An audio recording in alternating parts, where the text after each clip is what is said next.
Hello, this is Bobby Capuccio. I'd like to thank you for joining us for another PT on the Net video interview.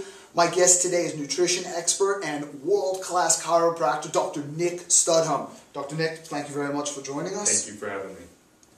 You know, you take a look at books on the market like Tim Ferriss, brilliant author, and he talks about, for people who are interested in fat loss, limiting your fruit consumption. Right. I know you have a lot of opinions about what happens when you introduce foods into the diet that create an insulin response for an overweight or even obese population.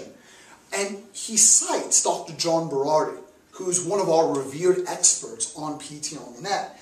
And Dr. John Berardi said, if you're going to eat something like that, there are certain times in the day that are optimal. One example is straight away after your workout. If you're going to eat fruits or if you're going to eat something that's, I would say, excuse me for the ignorance, lower on the glycemic index, that's the time to do it. Why? Well, again, these are wonderful questions, and I think unfortunately, I'll give you a basic answer, and then I hate to use this, what we use in the functional medicine world, this idea of biochemical individuality, because everyone is slightly different, and you will find that different foods create a different reaction in people, unfortunately, so it does confuse the matter a bit. But that said, in general, the idea is that you're in a place where you have basically depleted all of your glycogen stores if you've had a good workout, okay?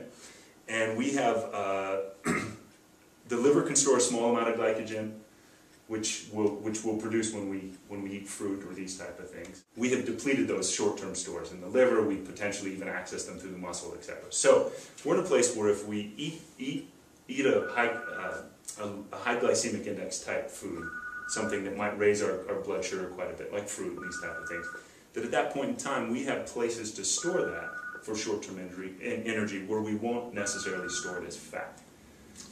Ah, okay. Now let me ask you this. What is, if there is, the worst time to eat these types of foods? Well, in my opinion, again, the worst time to eat these foods is when you're eating them with a meal that is a high saturated fat or potentially high glycemic index, like pizza, high carbohydrate type meal. That is the worst time because, again, you're going to overload your ability to store those short-term glucose stores, and therefore you're going to store them as fat. So fruit with a meal, especially if you haven't worked out, or fruit with a meal that is a very high carbohydrate meal, it would be the worst potential time. Okay, now sometimes people say, well, if you're going to eat carbohydrate, you want to mix it with fats and protein. Why is this different with fruit? Well, I don't know that it is. I think if we take a refined carbohydrate, it's the same as fruit. Okay. And I think, so we have to separate out that the difference is simply, if we're eating a carbohydrate meal that has no fat or no protein in it, the fat will slow the gastric emptying, and the protein, again, will do the same effect. If we don't have those in the meal and we're eating a high carbohydrate meal, like we go out for a pizza, and we have orange juice with that meal, then I think what we're going to do is really drive that fat storage again. Pizza and orange juice is my favorite food combination. Unbelievable. Well, thank you for that, because we get these questions nearly every day, don't we? So very useful. Appreciate your time. I appreciate you coming in.